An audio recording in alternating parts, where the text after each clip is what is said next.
Welcome to Denver 7 Sports. I'm Lionel Bienvenu. Broncos Raiders. Those games are always a fight. I mean, sometimes they really do fight. It's a rivalry game. You throw out the records. They don't mean anything. So the Broncos at 6-5 and in the playoff race, they couldn't just show up in Vegas and say, hey, we're here. Raiders are 2-8, so we win. No. We see it every weekend in the NFL and college football. Upsets and underdogs, right? Especially in rivalry games. So you knew the Raiders were not going to go quietly on Sunday. But in the end, the better team won, the one over there. And the Broncos got their first season sweep of the Raiders in 9 years. Broncos were down after a boring and pretty brutal first half. But this lit the spark. Gardner Minshew picked off by Brandon Jones, and he's off to the races. Got to the 18-yard line. That set up Bo Nix for his fave end zone target. Throw it up, let Courtland Sutton go get it.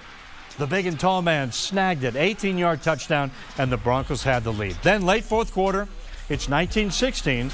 Broncos need a clinching drive, so Bo went to Marvin Mims Jr. Mimsy! He's fast and he moves 37 yards to the 2, and then the terrific twosome. Great play call. Rollout after play action fake. And yeah, touchdown and a 10-point lead. Defense needed a stop. Or how about a turnover? Yes. Nick Bonito got to Desmond Ridder. Malcolm Roach got to the ball. And the Broncos had it. 29-19 the final. So again, they're 7-5, holding on to that 7th spot in the AFC playoffs. Our Brady King has the post-game story. 'Twas a tale of two halves in Las Vegas. The Broncos trailed at halftime, but ultimately gave these loyal fans something to cheer about and found a way to win to complete the sweep of their division rival. You know, a year ago, we don't win that game. It wasn't our best, but it was good enough. Very resilient from our guys. But you just never lost that, edge. We never lost the faith on the sideline, and always kind of, figured we were going to find a way to win, and that's just what marks a good team. Momentum can make or break you in the NFL, and Brandon Jones brought the juice back to the Broncos sideline in the third quarter. Intercepted, picked off downfield by Brandon Jones. The biggest thing was the interception got us a short field, and we were able to capitalize on it. So that was really kind of what sparked us, was a pick. Bo Nix hit 8 different receivers today, but it's easy to spot his favorite target. Courtland Sutton as he beats. Courtland Sutton, a.k.a. Mr. Reliable, hauled in 8 passes for 97 yards and 2 touchdowns. He's just reliable. He's just always there where you need him. He's smart. He's savvy. Makes plays when the ball's in the air. You can trust him because when it's up in the air, it's his or nobody's. It's not going to be a pick. Didn't target him in the first half, and we come out and say, look, Courtland, you got. This is your half, so we take over the game, and then, he goes for 2 touchdowns. That just kind of speaks for, what he means to our team. It's not all the way there yet, which is an exciting thing. That's why I keep smiling about it, because we're not all the way there yet, and we're already starting to be able to see some success with the connection. The Denver defense allowed just 6 points in the second half, had 4 sacks, and 2 huge takeaways. And let's give Will Lutz his flowers. The kicker was responsible for 17 of the team's 29 points. Sure, he's got a live leg. He was solid today. So it wasn't easy breezy, but the Broncos are leaving Sin City on a 2-game win streak. This was a step in the right direction today. Being able to turn that tide, take care of these boys. It's a really good team, as always. They put together a really good team. They fight really hard, and for us to be able to get two of those wins, 2 divisional wins, especially against the Raiders, is really nice. Credit Vegas. They came out and had some fire about them, but they lost. Well, let's bring in Brady King and Nick Rothschild now. And guys, this was hard to watch, especially in the first half. We're in the office going, my goodness, this is terrible football. But the player of the week and his trusty sidekick, Bo Nix, Courtland Sutton, led the Broncos to 20 second-half points. Defense got 2 takeaways and 5 sacks, and here we go. To me, this was a statement win, a win that, yes, we can win ugly against a lesser team on the road. That's what you have to do to make the playoffs in the NFL. But Lionel, good teams win, great teams cover.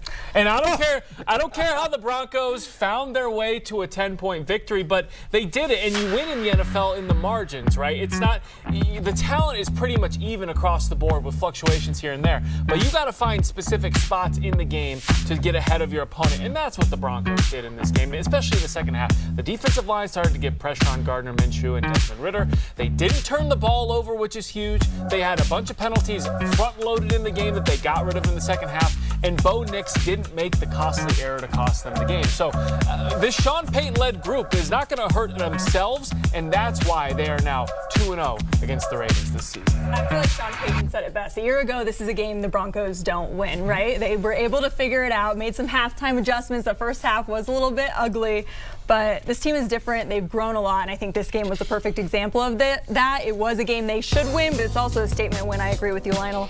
Bo Nix, 273 yards, 2 touchdowns, a passer rating 94.6. I mean, the eye test was this offense is struggling. Come on, Bo. Come on, guys. Let's go. And then you get to the fourth quarter, you're like, whoa, here we go. They didn't turn the ball over, like you said, Nick. 19 touchdowns and 2 interceptions in Bo Nix's last 9 games. The most important thing about this season, Brady, has happened. It's happened. Not that they're 7-5 and in the playoffs, but they have found their franchise quarterback. I feel like Bo Nix, the rookie of the week, rookie of the month, trending towards rookie of the year. Best in the universe. Who knows? But I think he's definitely the guy, and his confidence shined through today. I felt like he never wavered, no matter what the score was. And those 2 beautiful passes to Courtland Sutton, yeah, he helped him out a bit, but they were right there, and those were trusting passes, I think, showing his confidence. And yeah, Bo Nix is the guy. Conversation over. Trust, Brady. That was the key for me. Courtland Sutton is playing like an alpha in this offense, and Bo Nix is developing that chemistry that we like to see with the #1 receiver in your offense.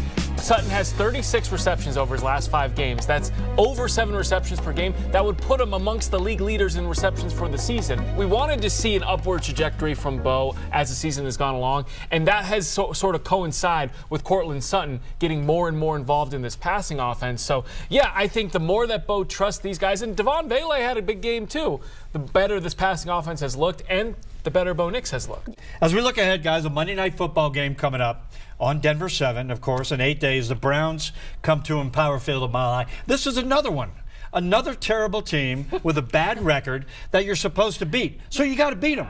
And the Broncos, they can't afford a loss because they have what every team wants with 5 games to go. Every team wants control of your own destiny, and they have it as of now. Yeah, this is another game the Broncos should win. There's nothing worse than going into a game against a team that really has nothing to lose. The Raiders today, 2-8 going into this game, had not much to lose, and they showed that in the first half. Came out with some fire, but like Sean Payton said, they still lost. So end of discussion there. Yes. But the Browns are the same way. They're going to come in fiery. You never know. So the Broncos really just need to hopefully play a good first half. I think the best thing for where the Broncos sit right now, you mentioned controlling their own destiny.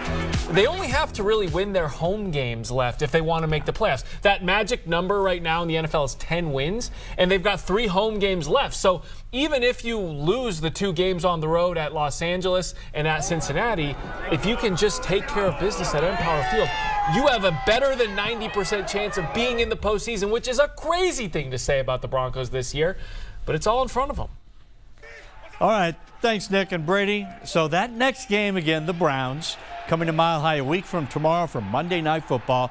They will be well rested. They will have 11 days between games because they had a huge win last Thursday night. In a Cleveland blizzard, they beat the Steelers 24-19.